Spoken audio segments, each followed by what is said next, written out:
Do you find it hard to explain to friends and family what you now do? Are you wasting valuable time by attempting to figure out challenges on your own? We have created a community for ex-corporate people running their own business who want to live a life they love whilst giving back to their community. This is the Build, Live, Give show. We bring you first-hand experiences of guests going through many of the struggles you face each and every day. We get real with no corporate BS. And now your host, Paul Higgins. Welcome to the Build, Live, Give show. I'm Paul Higgins and I'm your show host. And today we've got Catherine Campbell from Bright Planning. Catherine started her career as a writer and she went through university, was very successful and never really thought that she'd get into marketing. She worked for a fantastic online book company and she really had a dream job, but then unfortunately hit a career ceiling. And she went and worked for another large organisation. And that large organisation had a lot of cultural differences to what Catherine liked. And to be honest, she just got a call one day. There was someone on the Skype meeting, HR person, and she was let go. So she thought, what is she going to do? And she decided that she loves marketing that much. She'd studied it.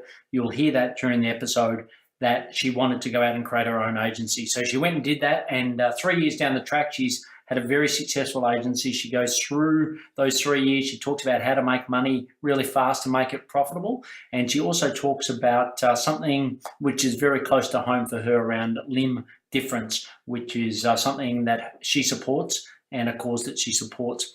This one's a little longer than normal, so grab a glass of water or a coffee or something and sit back and enjoy it. What's been happening in the community continues to grow, so you can find out more at buildlivegive.com. It's where we help successful people like Catherine with building a great business, their own business, living a great life, and also giving back to a cause that they're really passionate about. So the more that you share this podcast, whether it's through subscribing yourself and listening and then sharing it, or whether you leave a 5-star review, it really helps to build this fantastic community that we're all part of.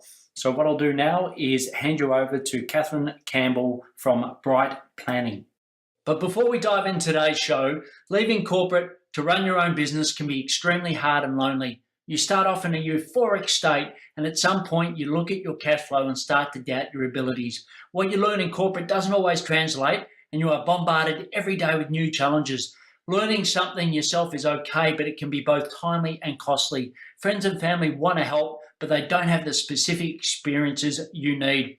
This is why we created the Build, Live, Give community, a free community with hundreds of people just like you, answering questions and sharing real experiences, and definitely no spam. This, coupled with weekly interviews on hot topics, will help you expedite success. Search for the Build, Live, Give group in Facebook and answer the 3 questions to gain access. Anyway, enough from me. Now it's time to hand you over to one of the BLG members to hear their wonderful journey. Welcome, Catherine Campbell of Bright Planning, to the Build, Live, Give podcast. So, Catherine, we're going to get to know more about you today, but what I'd love you to do is just start with a bit of background. Yeah, well, thank you, Paul, so much for having me on your show, and it's a real pleasure to be here.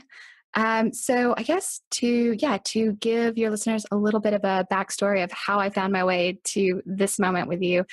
I actually, I didn't think about being a marketer when I was younger. I wanted to be a writer. I don't think that any kid actually grows up saying, I want to go into marketing and advertising. So I grew up with a sense of with knowing that I was going to be a writer and knowing the power of story. And so when I went to university, I went to both undergraduate and graduate school and studied writing and philosophy, and then also studied writing at graduate school. So it was really my specialty. When I graduated from my first university with my undergraduate degree, I started off as just a wee marketing coordinator at an online book e-commerce company. We were a fraction of the size of Amazon.com, but we specialized in rare and out of print books. So we really had a corner on that market. And so I was in that job for 7 years, and I loved it. I loved it because it combined my favorite things, which were books and reading, and really learning how to compel and convince people of the power of books, and the power of how books were still valuable, because this was at the time when everybody was starting to freak out with the rise of ebooks, and there were articles with the headlines that print books were dead, and so it was a really interesting time to be in that line of work, and I learned so much about marketing in that job, because I was really a self-learner, and would just read anything I could about business and about marketing that I could get my hands on, and my CEO, I worked directly with the CEO there. He really, his name was Brendan Shearer, and he really mentored me a lot in the marketing of the company, and how to really build a company culture that means something. We were all like family there. So that was really meaningful. Unfortunately though, I hit my ceiling in terms of career development there.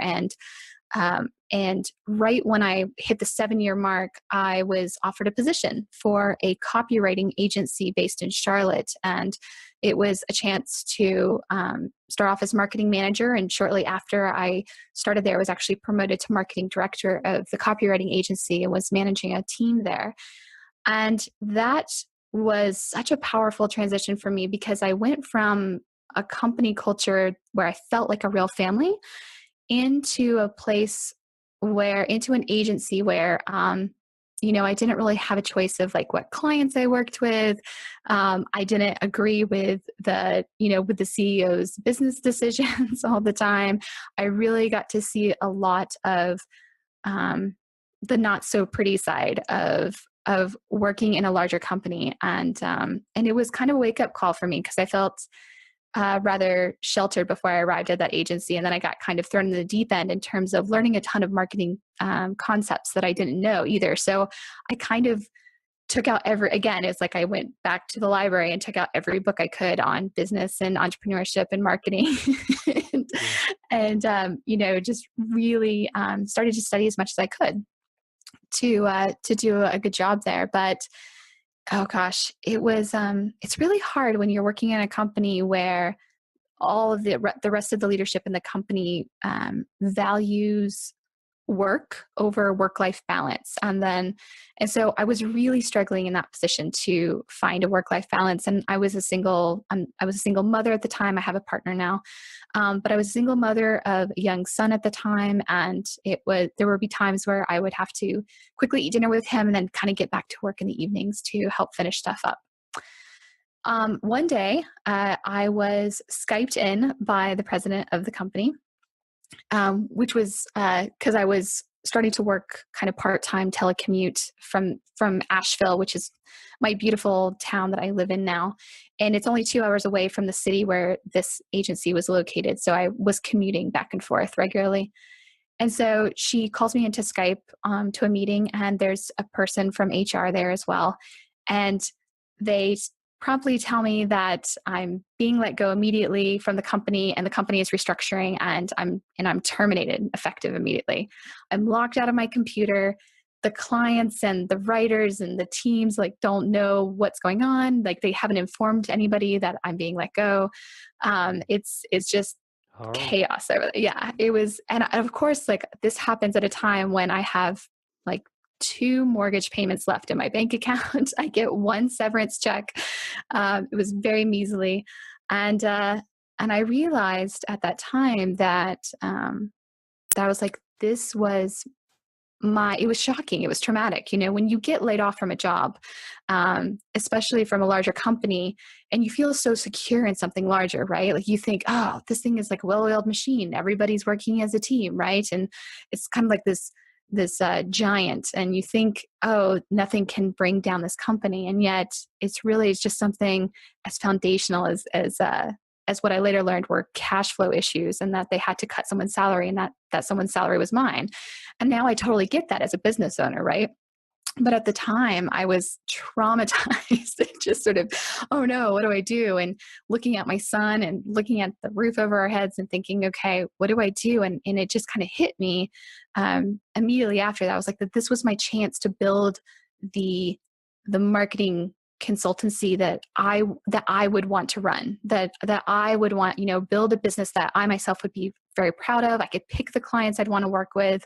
I had no references, like no referrals. I wasn't able to take any clients away from this agency. I want to do that anyway. I don't believe in burning bridges, but I was literally starting over from scratch. And so I just thought to myself, okay, what am I good at? What is my specialty? What do I love to do day in and day out in terms of business? And who do I want to work with? Who do I want to give this gift to? And so I realized I was really, really good at taking the idea of a marketing campaign and reverse engineering it. And I could see, as people would talk about their visions of how they wanted their company to succeed or how they wanted to talk about their company or market their company, I could immediately start to see in my mind all the little pieces that needed to come together to make that work. And so I realized that my gift was really in marketing plans. And so hence Bright Planning, my consultancy, was born within weeks of me of me getting laid off from my job. And I literally just hit the ground running, pounding the pavement, knocking on doors, just kind of going from door to door, asking businesses if they needed a marketing plan. And that was the single thing that I started out with. Fortunately, it took off. I did a couple of marketing plans for some businesses and they loved the results. And so then they referred other businesses to me, and then referral after referral came in. And that was, let's see, now it's 3 years ago. Within just a couple of months, my company was profitable. I had my first group of like 10 clients, and I had, a little bit of my ups and downs over the last 3 years, but year over year, I've been profitable. I've been growing. And this year I hired my first staff. I now have a marketing assistant and a writing and research assistant as well. And we have bigger clients, and here I am today. Brilliant. Well, look, a wonderful journey, and we're going to sort of dive a little bit more into what you're currently doing in a moment. But I'll just, one key thing that you mentioned there was, and something that my father said. My father had been in corporate for a lot of years, and actually in the same company that I ended up working in, not knowing that I was going to work for that company. And he said, look, everyone has a day that their number comes up. And he said, you've got a brilliant career, you're doing very, very well, but just remember, ultimately you're a number, and that day, and that day will come at some point. And I never really understood that until that similar situation to you. I got offered a role that I didn't want to take, and they said, you're too good to actually make redundant, so they wouldn't make you redundant. And that's what sort of triggered me to leave. But I think that's so important. But well done for making that brave step, certainly in the circumstances of being a single mum and not having any base at all. So I think what you've created over the last 3 years is brilliant, and we'll dive into that further. But just tell me a little bit of something outside of work that family or friends might know about you that the BLG community wouldn't. Well, one thing that my family and friends know about me is that I was once a fire performer in a street circus. And this isn't something that I necessarily put out there because I guess I would consider myself retired, although I could get back out there in the backyard and breathe some fire maybe and for friends. But yeah, I was a fire performer for a little street circus between college and starting my first job for a couple of years. And I honest to God thought that that this circus was going to grow and take off and become like this sort of nationally recognized troupe. And as you can imagine, in any kind of artistic group, there are differences and drama and things that come up that kind of bust that bubble. But it was fun, and I had a heck of a good time. Brilliant. And any close calls, any mishaps in your performing journey? Too many close calls. Now that I'm 35 and I look back on it, I'm thinking to myself, wow, that was some of those performances I did were a little risky, but yeah, I have some burns. I have some missing, arm hair stuff to prove my experience. Some Uh, battle. oh, brilliant. And if we look back, over the 3 years where, like you said, you've got profitability fairly quickly, which is brilliant, because I know a lot of people don't do that. What were the key things that helped you get to profitability quickly? Oh man. Well, I think one of the most valuable lessons, well, not, one of the most valuable lessons that I learned when I was younger is that I grew up in a household that really didn't have any money. And I too grew up in a household, or I grew up in a household with a single mother and watched her become very, very creative with um, squeezing money and resources as much as possible and stretching those to make things last as long as possible. And so there were a couple of things when I first started that, because things were so sudden, it wasn't like I had any money saved up to start my own business. So fortunately, I knew website design and coding because I had taught myself those kinds of things. I had a good sense of design. I had a good sense of, obviously, of copywriting, of marketing, because of all the principles that I learned. So I knew how to, get my website up myself. I spent 8 hours just building it one weekend. Launching, I did some very, very cheap. I didn't do any branding when I first started, simply because I didn't have it in my budget. But I knew that if my business stayed in business for a year, that I would invest in a professional brand. So I knew that I could only spend money on the necessities. And so I had to sort of write down what those necessities were. So I needed, I needed some sort of online presence. I needed some sort of paper to give to people who I visited in person for any local clients. And I needed to just sort of invest in any learning materials that I needed to learn how to run a business, right? And of course, get my financials in order. So I invested also in online accounting because I couldn't afford, to pay a professional accountant at the time.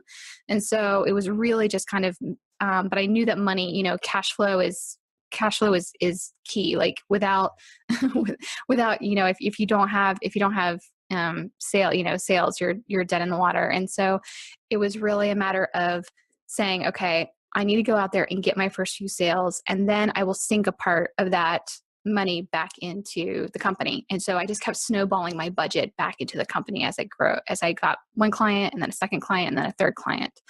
And then I would pay myself what I needed to keep a roof over our heads. Yeah, fantastic. And I think that's often I see, especially people that are from the marketing background, often don't look at the numbers close enough. And I think it's a really good point. And it's not as scary as you need to be. But I had a client recently that was doing content, doing a brilliant job on content. But when I looked at his job or his profitability per job, he was actually losing money. So Wow. we got him a virtual assistant, changed some of his pricing, and now he's actually making money, and he can actually go out and actually do more marketing of his own product because he knows he's now profitable. But I think it's really Yeah. important to know your numbers, and it's not as difficult as possible. And if you don't know and you're not confident, just get someone that can help you. So I Yeah. think that's brilliant feedback. So the next section is onto today, which is the build section. So when you Yeah. walk into a new client, a meeting, or you walk into a party or something, someone says, "Okay, Catherine, what do you actually do? What does Bright Planning do?" How do you answer that? Well, I tell people that Bright Planning specializes in marketing plans, and so what we do is we do the thinking for companies so that they don't have to worry about the details. And so we specialize in marketing plans, and then marketing consultant to help people realize that those plans and bring them to life, as well as copywriting projects to make sure that their messaging is on point with those marketing plans. Excellent. And how do you make revenue currently? Yeah, so definitely. So we do. one-off marketing plans. And so those are basically 3-month marketing plans that we create. And those actually are built out by paper plan, by digital plan. And then we'll also load up that plan into tasks into a project management space of the client's choice. So Basecamp, Asana, Podio, you name it. And then we kind of are there for a little bit of support for the next 3 months while they execute that plan. So we just tell people, oh, we're here by email or by phone, or if you need to schedule a meeting with us. But the marketing plans are a unique blend where we don't just hand them off like this dry plan that just states, okay, here's your SWOT analysis, and here's your competitive analysis. Like we provide both a full analysis as well as a 3-month plan that breaks it down week by week, exactly what their marketing team, or if it's for a small business or a solopreneur, exactly what they should be doing based on the number of hours that they've allotted for marketing. So that's why our marketing plans are so different from a traditional marketing plan. That's where a lot of the revenue comes in. But most people who have hired me for a marketing plan have continued to come back for other work. So for example, another key bottleneck for clients is that they don't have time to set up the marketing systems that they need, or they don't have time to nail their messaging or to do some of their writing. So for example, they're like, oh, well, I know that I need to get my blog back in order. Oh, I know that I need to set up an email autoresponder for my customers, but I don't have time to do this, or I don't think that I can nail it because I hate writing. I can't stand it. And so they'll hire our consultancy for that add-on work. So that's where the rest of our, where the rest of our revenue comes in. So I do have most of our clients work with us for a minimum engagement of 3 months. And then I have clients who have worked with me for the last 3 years since I opened my doors. Actually, primarily that I have mostly ongoing clients now that I help with marketing plans, marketing consulting, and copywriting. I run a club, so the Build, Live, Give Club, which is sort of advising people on how to scale their business. And one of the key topics we've got at the moment is marketing automation, which you said is normally a marketing email sequence versus the bots. So what's happening in Facebook Messenger and bots, where people are connecting and communicating a lot more with that. How do you see that sort of playing out? What's your view on email marketing automation versus messenger and chat communication in the future? Oh, that's such a great question. So I am of the belief that right now people are. There is a study that was recently done, and actually I think that this article just came out in Inc. magazine this week or last week, but it is showing that people are getting really sick of marketing emails in their inbox. And so I think that a lot of marketers are picking up on this fact and trying to reach people in other ways. However, I don't think that that chat and messenger bots are the way to go. I think that it has to be more. I'm so sorry to say this to people because I wish I could say yes, automation is the way to go, but I think it has to be almost unsustainable, and that you really need to hire somebody on the team to just do really, really personalized human-to-human outreach if they're going to go for like inbox messaging, or not inbox, excuse me, but like Facebook Messenger or chat messaging, simply because people can detect the authenticity behind a voice, and they can detect when something stops being a human and starts being a bot. And I don't think that marketers have really finessed that transition. And so right now, I think that it's still a much bigger impact if you do as many person to person, human to human, non-automated tasks as much as possible. Even if you have to delegate that to another person on your team or have specialists on your team who just, that's all that they do, is that they do something like recording a private YouTube video that's just saying hi to a customer who just signed on and bought a product, and they like send that via email to the customer to say, as a private video that's just saying, hi, welcome to XX company, and we're really glad that you're here. If you need anything, my name is, my name is Bob, and I'm part of the customer service team here, and I just wanted to let you know that there is a face behind the customer service team, and I'm one of them, and we're all happy to help you. So that is something that's going to go way further than, another like a bot or some kind of chat app message thing popping up saying hi, and it's like powered by Olark or something, and it's just saying hi, what can we help you with? I think that there's got to be a balance between automated and real person to person messaging. And there's got to be, I'm still exploring where that line is dividing down the tactics that we use and the platforms and the tools that we use. So I'll keep you posted. Yeah. And my takeaway from that is that it is a combination of, and I don't know, we're using combination of email, we're using bots, but declaring it, I think only in a helpful manner where we've already had that human to human conversation. So I agree with you. I think it's a combination of all three, but look, great summary there. And going to your ideal client. So just describe to me who your ideal client is. Yeah. So when I first started, I had the idea that I really wanted to just work with, I thought that I wanted to work with startups and really small startups. And then after working with a lot of startups, I realized I needed to get very clear on what kind of startups I was working with, because I was attracting a lot of clients who they didn't realize it. They thought that they were ready to launch their business, or they had just launched their business and they were ready for help. And they really hadn't gone through an entire year of testing their business model and getting proof of concept. And so I would start making marketing plans for these particular types of clients, and they would end up abandoning their marketing plan because they end up abandoning their entire business model. And I really hate not getting people the results that they want. So I decided, okay, I'm only going to work with clients who, if they're startups, they have to have at least 1 year in business and proof of concept, right? In a viable business model. And then also I love working with companies that are in that sort of what I call the 7-year itch, like where they've kind of had this plateau in growth and sales in heritage brands, like, older brands that have been around for like more than 20 years.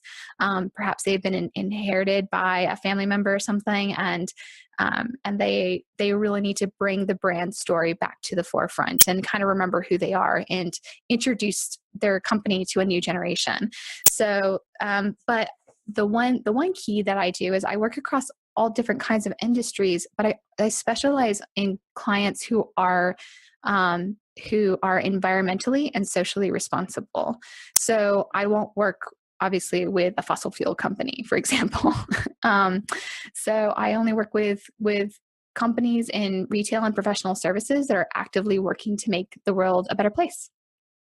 And I know that during the prep, we talked about how difficult it is to run your own business, and there's a lot of people out there that say always talk about how positive it is, but as you and I know, it's really difficult. And I think being able to pick your ideal client and work with them is great. And I reflect back on your comment before when you went to that second company and you couldn't pick the clients, as you said, that you're working with. That's the great advantage of running your own business.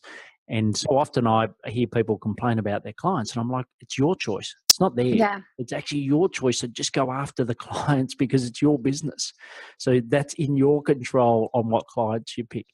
So I think that's a really important point. And as far as, you're growing fast, 3 years, you're just employing some people now. What are some of the biggest challenges that you face right now in growing this great agency? Well, so this year has been definitely the growing pains year, right? So year one was just figuring out who I was, what I wanted the consultancy to be, because I've never had the dream of running a big agency. I've never thought of myself as a boss. and now I'm coming to terms with the fact that I like being the boss, but I don't necessarily want to have a big thing. I like having a really small, tight knit team. So I may only add, one or two more people to my agency, and then look at, agglomeration or something as we grow. But I, year one was really kind of saying, okay, who is, what is Bright Planning? Who are we? And who are the clients? So it was really trying to figure out who the clients were. Year two was really nailing down after working with clients, okay, what are the ideal services and what are the gaps in services that we're not providing? And because when I first started out, I was also doing managed marketing. So like doing stuff like social media management and mobile marketing management and email marketing management, and like really managing those day to day. And I realized that was a very big time suck and revenue suck for me, because I was literally trading time for dollars at that point. So year two was really getting very clear on, okay, what are my specialties? I've got a niche down. Like, I just want to go back to marketing plans and, and small data investigation and analysis, which is and I'll talk about this, a little bit more as we go on probably, but, I'm sure all your listeners have heard of big data, which is just like, really harnessing all those numbers and analytics and all the data that's available to us in terms of demographics and psychographics, et cetera. But I'm really interested in small data, which I don't think it was coined by Martin Lindstrom, who's like a personal hero of mine, but it's essentially all of the private data that people aren't telling us through our online research. And it's really like going to where your customers or your ideal customers live and where they play and where they work, and just simply sitting and observing and interviewing and seeing people in their real life in their homes. And seeing how they are, how their real fears and desires and their personas offline completely differ from what they're presenting online. And you can just gather so much more data and more insight about how to make your company the best company possible for those people, if you're able to sort of penetrate that it's almost like a second life that they have, nowadays. So I'm really interested in that and offering that service to clients as well, because I realized, I was like, this is such a huge turning point for them when we dig into that kind of information. And then messaging, storytelling. I knew that was going to be the third pillar of the consultancy, because it's always been at the core focus of everything that I do, is how to tell a really good story, and how to perpetuate that story and have people tell that story in an effective way. And so that was year two. And then year three, it's been, okay, I need some help. And, and I started delegating last year to a VA, which I'm so glad you mentioned, because VAs, virtual assistants, are just amazing, just absolutely amazing. And so last year was my first experience using a VA, and I had an incredible experience. And I knew, okay, I feel very comfortable with delegation. And so this year it was, I have a VA, and then I have my two assistants as well. So it's all about delegating and getting systems and standard operating procedures in place this year.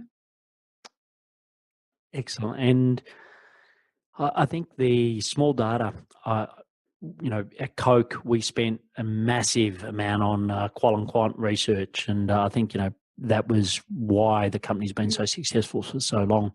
But those immersions into someone's daily life is really powerful. And I know Nike used to have a running club where they'd give their best shoes to, it might be 10 people in a particular region, and then they'd come back and have a face-to-face immersion with them each week to actually get feedback. And then that would also build on the other research that they had. So I think that's such a powerful thing to do. And so often people look at data and like you said, they want to send out forms. And, as a recipient, like, you're sick to death of getting all these forms and fill out everything. And I just don't do it anymore.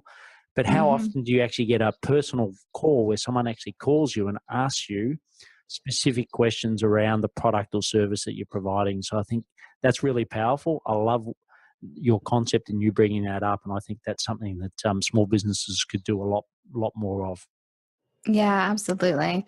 It's really hard, especially right now, because I would say like another, one of the big challenges that's outside of my consultancy that we're dealing with, it's just the huge hype of like a lot of young people jumping on Instagram as like business and marketing experts, quote unquote, in like the 6-figure income hype, and really just we're hitting this fever pitch in the attention economy and trying to figure out creative ways to hold that attention and tap into someone's deepest desires and their fears and their potential. And that's where I think the small data kind of comes into play. But it's I don't know. It's really, I love the fact that we're living in this sort of entrepreneurial renaissance and creative renaissance right now. But there are just so many people out there who are just taking like a marketing course online or something, and then slapping marketing consultant on their resume. And it's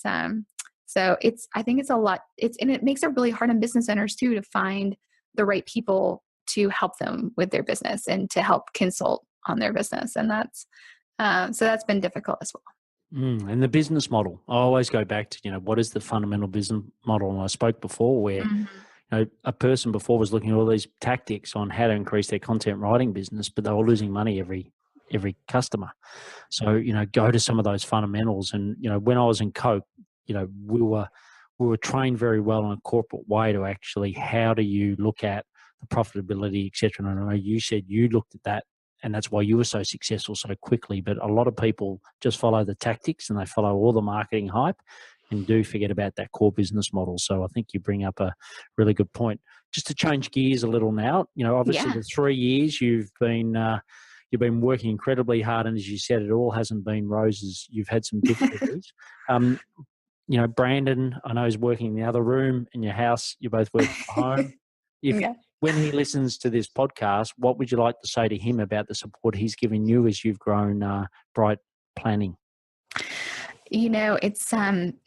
It's so hard when you are running a business and your partner is not. So my partner is in public relations and was just until recently working for a larger firm and is changing gears. And one of the best things about our relationship is that I work in marketing and he works in PR. So we actually really like to talk about business, about business in our day-to-day lives, even though they're very separate, because we don't work together, although we work in close proximity to each other. But he has definitely, he's made meals. If I've been working late, he picks up my son from school. If I need to take a meeting with a client, what's great is that he's much funnier than I am. Brandon, if you do listen to this podcast, I just want to say thank you for always making me laugh at the end of the day, because I take things way too seriously from 9 to 5. And thank you for making me get up and dance in the living room and putting records on and making me remember that this is why we do what we do, so that we can enjoy this time together at the end of the day. Well, the next section's the live section, and just a quick summary of some of the daily habits that you do in that 9 to 5 or whatever the hours that you're working in your business to make it successful. What are some of the daily habits that make you successful? Yeah. So I don't subscribe to, I know there are a lot of articles out there and people obsess over these about like, do these 5 things first thing in the morning and you'll be a millionaire. And so I think everybody you need to craft a schedule just a daily habit that works for you. But I definitely know what I like and I know what I need. Right. And I definitely need the first hour of my morning to be quiet with no meetings or phone calls, so that I can do deep work. I actually schedule Fridays as a project day so that I can go into what Cal Newport refers to as deep work for the full day, and I go uninterrupted. So I don't have any meetings or phone calls on Fridays. I go outside every single day. So I go for a walk or a run every single day. I really hate gyms.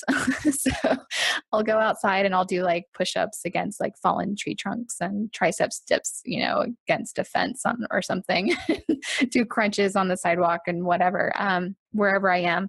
I just really like being outside and in nature, because there are studies too that show that walking in the woods really shifts your brain and the way that you think about things. So I actually have a ton of breakthroughs, not only for my company, but really for my clients when I'm thinking about their campaigns and their plans while I'm on these walks. And so whenever I'm on these walks, I actually will not take phone calls, but I do have my phone on me so that I can make audio notes to myself while I'm out. The other things that I think are important in my day are eating balanced meals, drinking tons of water. I think when you work at a home-based business, or have a home office, I don't know, Paul, maybe, I don't know if you do this or not, but I find that a lot of people don't drink enough water when they're working from home. And Yeah, I'm well, not sure why. look, for me, I remember, I worked for the biggest producer of bottled water in the world. So I used to have my office was just littered with bottles of half drunk water. So I was drinking 3 liters, and because I've got a kidney disease, and it got to a point where my specialist was actually saying, you're drinking too much water, like just slow Oh down a yeah. bit. You're actually too much. But you're dead right. Like now, because it's, I'm not in that environment, I find that it's difficult. So what I do is I work in 30-minute blocks. So I have I time it, intense 30-minute blocks on one thing. And then as soon as I finish that 30 minutes, I get up and get a glass of water. So that's the way that I do it, because yes, water is so critical, and it is very easy not to do it. So I think it's a great habit that you've mentioned. Nice. Yeah. I do a really similar thing in 60-minute increments, because I kind of have to take about a good 15 minutes to get into flow, and then I notice that I flow for 45, and then I get up, and I actually I did have like a little timer on my phone that it's just called Stand Up. It's a free app, and it just gives like a nice little bell chime on the hour every hour, just to remind you to stand up and take a break and stretch for a minute. And so I often will pour myself a glass of water as well when I do that. Brilliant. So the next section is the give section, and I know that you've got a cause that's very close to your heart. So if you'd just like to mention that and why it's important to you, and how people could maybe support that cause. Yeah, absolutely. So actually there is more about this, although I think that I've temporarily hidden the page on the Bright Planning website, because I was doing some updates to it, because we're updating our charity recipients for the year 2017 to 2018. But when I opened the doors to my consultancy, I pledged that I would make a percentage of my annual revenue, of the company's annual revenue, to the disabled community, and particularly to organizations that help support children and adults with limb differences. So I support organizations that are both in the U.S. and globally, that provide stuff like access to affordable prosthetics, job training, occupational therapy, and just simply raising awareness too of legal potential legal policies that will affect a person's ability to thrive in their community. So I choose 2 to 3 different charities, organizations to support each year. And we give a monetary donation of 1% of revenue distributed to them at the end of the year. So and I guess, the reason why I started this cause, or why I'm particularly inspired by this cause, is because I'm inspired by my 10-year-old son, Thaddeus. And Thaddeus was born without his right hand. It was just, there wasn't anything to explain what happened or why. It was just the way he was made. And, and I never lost doubt in his ability to thrive in life, given this particular challenge. And every single year as he's grown, and as I watched him grow, it's just so incredible to watch him creatively solve problems, things that we take for granted every day, like the ability to tie our shoes with shoestrings, the ability to button coats, the ability to balance a food tray or to throw a baseball and to catch one. He figures out, and I help him sometimes, how to, look at the world differently and look how things work and to break down how things work in very manageable steps. And then he just finds a step that fits him and his need and recreates the process to suit him as a one-handed individual. And so it's inspiring both for how to approach life, how to approach business, how to approach any sort of creative project. And he's fantastic. And so because of him and the way that he, constantly inspires others to never give up on, and to not be limited, by anything, by anything in this world, then I look to actively support that as well. And so for anybody out there listening right now, if you are wondering how to also help this cause, I would say probably the biggest thing that you can do is not by giving money per se, but just really getting attuned to who you are as an abled person, and trying to see things from another perspective and from another person's eyes, as a differently abled person, as a disabled person, and really trying to align yourself and advocate for the disabled community that is near and dear to you. That's such a powerful message. I wish you and your son all the best in this. It's that was brilliant. So the last section, and we need to sort of power through because I know you and I are both talking. So we've gone a little over time. But, just some quick rapid responses to the take action section, which is really giving value to our BLG community on all your knowledge. So the first one is around your number one personal productivity tip. My personal productivity tip, get a project management system if you don't have one yet and use it. I personally love Basecamp. Find one that fits you, and use it. I promise you, it'll be your one-stop shop. And apps, other than Basecamp, what are some other apps you have either on your phone or your desktop that you use on a daily basis to help run your business? Oh God. I love Buffer. I love Dropbox. I'm just kind of looking at the home screen of my phone right now. I have 8Fit, 8 and then Fit, FIT, and that's a really great workout app that helps me squeeze in a customized workout just for me, and or a yoga session just for me in like 15 minutes or less. So that's always nice. Brilliant. And podcasts or books, what's a favorite podcast or book you'd like to mention and why? I'm really digging the Eureka podcast spinoff series, which is done by Monocle 24's The Entrepreneurs. So Eureka is a really awesome mini 7-minute show about entrepreneurs when they had their first moment of bringing their business into life. So it's a really great origin story podcast for all of you who are getting ready to start your own businesses. And then one of the books. Oh, no, it's okay. Did you say one of the books that I was reading? Yeah, yes. One of the books that I'm reading right now is, again, Martin Lindstrom. I'm actually rereading Biology, which is BUYOLOGY. And it's a classic. So at this point, so read it and you'll learn a lot more about why people buy what they do.